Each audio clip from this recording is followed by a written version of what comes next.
Hello and welcome back to another episode of the Warwick F1 Show. Today we are looking forward to the Azerbaijani Grand Prix at Baku, returning to Asia after our summer stint in Europe, and I think a race that potentially could have big ramifications kind of up and down the grid. Obviously, you've got Max Verstappen leading the championship, but being chased down by the McLarens and maybe Charles Leclerc as well, who did take that win in Monza a few weekends ago. We'll just be looking forward through the past of the Azerbaijani Grand Prix, through what we think could happen this year, and then obviously doing our predictions for the weekend. But yeah, I mean, I think Azerbaijan's always one that kind of does entertain. It's normally a race that maybe is either one of the best or maybe is a bit lower down, but we have had some very, very good races. I mean, has anyone got any kind of particular standouts from races gone by? I think Azerbaijan is probably one of my favourites up there. When you look at the track and the kind of very little elevation, it's just a series of turns in sectors 1 and 2 that seem fairly bog standard being a street circuit. But I think it's delivered some incredible races. I remember, obviously, I think 2021 stands out for me with Verstappen crashing out. I think did he get a puncture on the main straight, and then Hamilton messing up his braking into turn 1 on the restart, and as well the two Red Bulls colliding and double DNFing in 2018, I think. And it's certainly just got I think for me, associate a lot of those moments where it's just completely unpredictable and what we want from any kind of F1 race.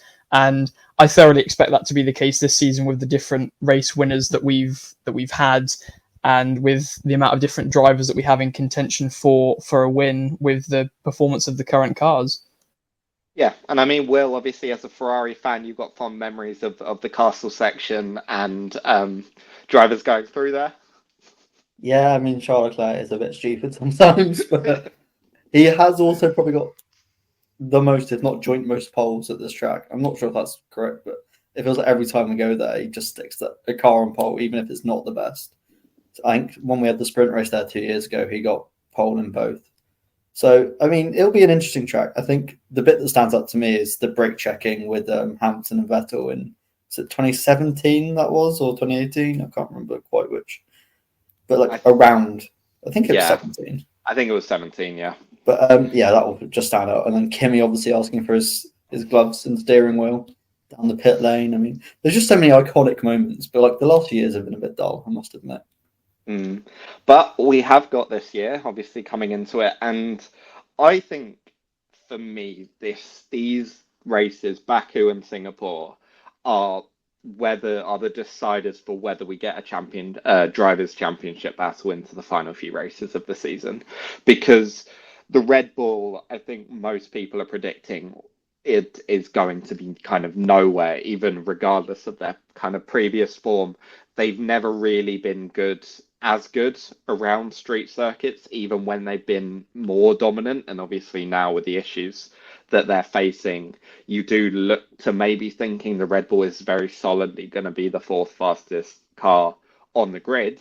And that offers the opportunity for a Lando Norris to maybe take a win, but then equally Norris perhaps suffering from a bit of inconsistency, especially on lap 1. So, I mean, Chinmay, what do you think this is it for kind of that drivers' battle? If we come out of Baku and Singapore, then we may be seeing a drivers' battle if the gap's gone down to maybe 30, 40 points, or is it done and these races kind of don't matter for that different or for that driver battle? Yeah. It is going to be heavily dependent on whether Norris can really close the gap in the next race or two, but unless it's unless Max gets an engine DNF or a tire puncture or is absolutely horrendous that week across these 2 weekends, which might actually have a good chance considering that Baku has got that really long straight. The Red Bull is actually not good in the straight line anymore. And Singapore is probably one of the races where he's not normally he's at his best, actually. I think was it last year or the year before when he had an absolute... was probably the last time where he had a genuine proper stinker of a race, in which does say about how good of a driver Verstappen normally actually usually is, especially with the Red Bull. But then, yeah, I guess in terms of the driver, I don't have much optimism in terms of the gap being closed, because especially, all due respect to Norris, he's a really good driver, but he's not... There's been enough opportunities where he has not been able to capitalize a lot and stuff, so I don't know if he's got that killer edge on him just yet to actually challenge for the championship, like this season, for example. But yeah, definitely constructors is a different story though. So yeah. I think Azerbaijan is going to be a very good opportunity to see where all of the talking points that we had from Monza are going to lead to. One of them was obviously Norris and the Drivers' Championship and whether McLaren are going to implement team orders, because I think for them it's really now or never with implementing team orders, because as we know, the races are there's less and less races as we go through the season, and if McLaren want to go for the Drivers' Championship, then they're going to seriously need to start prioritising Norris, so we don't have incidents like what happened in Turn 4 at Monza. And also as well things like Ferrari with their new upgrades, whether they are going to be convertible to a track like Azerbaijan, a track that the nature of it is very, very different, and whether with those upgrades they can seriously challenge McLaren and Red Bull in this sort of constructors battle. So I think it's going to be very interesting to see how the teams actually end up falling in their performance for Azerbaijan. Yeah, I think Ferrari is the really interesting one this weekend, because obviously they looked improved in Monza, and so if we see that again, because we know that yes, there is the really long straights, they looked okay on them in Monza, but they also have, like all season, been better in the slower corners. So we'll see how they do around lots of the Baku corners, especially in sector 1 and 2, are very sharp, very slow corners. So if they can pull out that gap, let's say Leclerc has another good qualifying, pulls out that gap quite quickly, can he kind of hold them off? And do we see Leclerc kind of come back into this kind of championship, especially if you've got these three teams? Yes, I am a little bit deluded. I can see Will laughing, but like, he is just as close to Norris. Well, he's closer to Norris than Norris is to Verstappen. And so Piastri's closer to Norris than Norris is to Verstappen. Like, hypothetically, you almost have, at a push, a four-way fight. Realistic, everyone's saying it's two, but I think if Norris and Verstappen can't keep capitalising and you start to see the Ferraris come back into it, you might get these big point swings starting to happen. And there's no, like, I think it's 90 points. Look at Leclerc's behind Verstappen.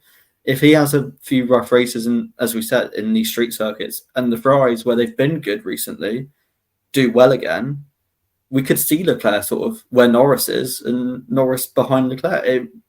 It's hard to know. I think from McLaren's point of view, I still don't think you can prioritise Lando yet when both your drivers are doing well. Piastri's been just as good as him in the last few races, if not better.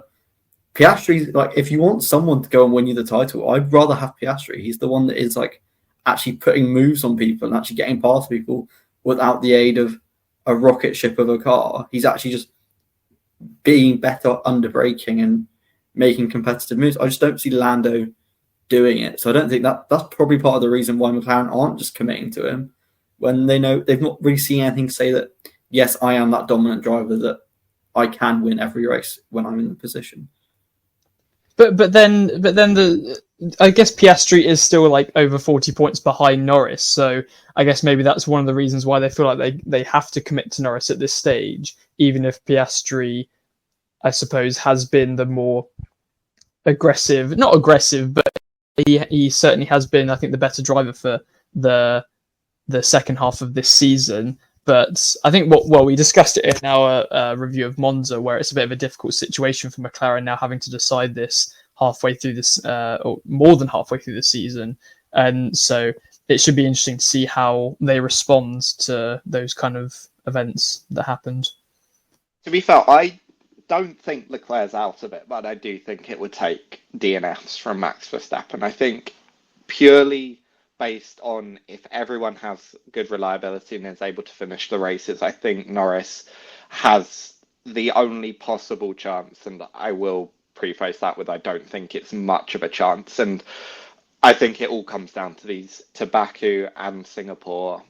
And if Norris can be less than or if anyone really can be less than 40 points, I'd say, behind Verstappen going into the final few races, then they've got a chance as well. But before we move on to the predictions, one other big story, obviously, that came out of Monza and will affect Baku is that Kevin Magnussen won't be racing at the Azerbaijani Grand Prix. Obviously exceeded his penalty point limit, banned for a race, and Oliver Bearman making his return back to the F1 grid for the second race this season. I mean, that's in and around the Ferrari area. Obviously Bearman going into Haas next year. What do you think he has to do this weekend? Just more of the same as what he did in Saudi Arabia, but just with perhaps a car that maybe isn't as guaranteed points, or just getting that basis and obviously building on it with a look forward to 2025? It's a tricky one because I think Baku can be quite a demanding circuit, but not as demanding as Saudi Arabia was. It's a circuit he's got experience on. I think this might be the race he won the double at a few years ago. So he's got confidence around this track. He's also got a lot of data in that Haas car, so they should be able to set the car up. They've got a lot more time to repair. I think he has to do better than he did in the Ferrari. I think he has to be closer to Hulkenberg, especially if they're saying that we're going to be teammates next year. We've replaced our current driver. He has to. I think his aim should be to get into Q2 and maybe be within 3 places of Hulkenberg. I think that would be a successful weekend for him.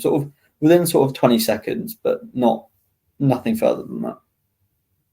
Yeah, I agree with Will in the sense that I think this race compared to Saudi Arabia for Ollie Bearman and for also the people around him, the people watching him, in regards to people from the team at Haas, it's going to feel very different compared to what it was at Saudi Arabia, because I think when we viewed him at Saudi Arabia, we viewed him as just an upcoming driver, and we were very impressed with his performance. And it was more just an interest of what he is capable of for maybe a future prospect driver in F1. But now it's almost turning into an expectation, because we know he's going to be in that seat for next year. And so, as Will said, it's almost as this is happening next year, and you are going to have to perform. And so maybe that'll be more pressure on Ollie Bearman, or maybe less pressure because he knows he has the seat for next season. But given that this is where he is going to be next season, I think people are going to be a lot more judgmental on his performance this race compared to when he stepped into that Ferrari seat, replacing Carlos Sainz. Yeah, I think that's fair. Obviously, you're looking at a Bearman who, when he raced for Ferrari, was very much jumping into the car at the last minute. Obviously, I think he'd even done some F2 racing that weekend before he moved into the Ferrari. But he's known that he'll be in the Haas car now for the last 2 weeks. He has got that level of preparation, and it is a team that he's moving into next year. So there will probably be a little bit more of a critique, but I think if he can match up to Hulkenberg, then I think that is where he needs to be. And obviously, if we get one of those chaotic Baku races that we sometimes get, then there's no reason you can't see, I don't think, Bearman back in the points this weekend. Right, we'll move on to our predictions now. Obviously, know the score now. We predict the top 5 and then a 1, 2, and 3 point predictions. Obviously, first place also needs to be different for each participant. Today, obviously we're changing kind of over who is doing the predictions, and because Catch can be with us, the Wills will be kind of amalgamating their predictions, alternating between one and the other as well. And obviously Callum and Chinmay will be giving their own predictions as well. So Chinmay, I think I'm right in saying that you are first for this weekend. So who have you gone for your P1 and the rest of the top 5? I'm backing Oscar Piastri for first place. So yeah, I don't think the Red Bulls are going to be competitive at all for the next 2 weeks, considering the street circuits, and also. Yeah, and so you won't see Max Verstappen in my top 5 because as you'll find out why, because it depends on another one of my predictions. So I've gone for Piastri, Leclerc, Norris, Lewis Hamilton, and then Carlos Sainz. Because I've gone for since Ferrari seem to be probably one of the best cars in the straight line at the moment as well, and obviously you've got that massive back straight, and Leclerc is very, very good at this track, considering he is one of, I think like Will mentioned earlier, he's probably he's like the joint top pole sitter as well. So especially, was it in 2021 where he got pole in that Ferrari, and that Ferrari was not quick at all that year either. So yeah, I'll probably put my money on Leclerc and Norris because I fully expect him to drop places early on in the race, and it depends on how he's able to capitalize. And if Piastri and Leclerc both given free air, they'll be very, very good on this track. So I don't think so. That's why I put Norris third, Lewis Hamilton and Carlos Sainz just to fill out the other Mercedes and Ferrari slots. I wasn't really. I thought I'd just put in, to be honest, a random order between the two, really. And should I do my 1, 2, and 3 pointer as well? Yeah, go for it. Yeah. So for my 1 pointer, I've got no team. So this will take a little bit explaining. No team will finish consecutively in the points. So no drivers can be sort of next to each other in the points. So say if I take the McLarens, they can't finish first and second or second and third. They can't be sort of like next to each other. That makes sense. And that's only for the points positions as well.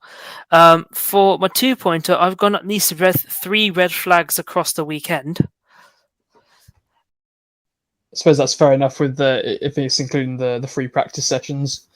Yeah, and I'm fully expecting for people to be binning it just before the back straight as well, because we've had, or if Leclerc decides to bin it in the castle section, which I really hope, which I've been hoping for every single year, but I think this is the first year I'm not going to put that as my 3-pointer prediction.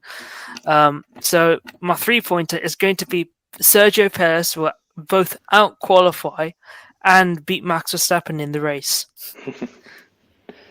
That's a bold 3-pointer. You do love your Sergio Perez prediction, don't you, Chinmay? Although at this time, I suppose, as a difference, it's actually Perez doing well rather than Perez not doing well. Yeah, I mean, to be fair, he is good. This is one of his favorite. I think he is the only multi-time repeat winner at Baku, if I'm not mistaken, as well.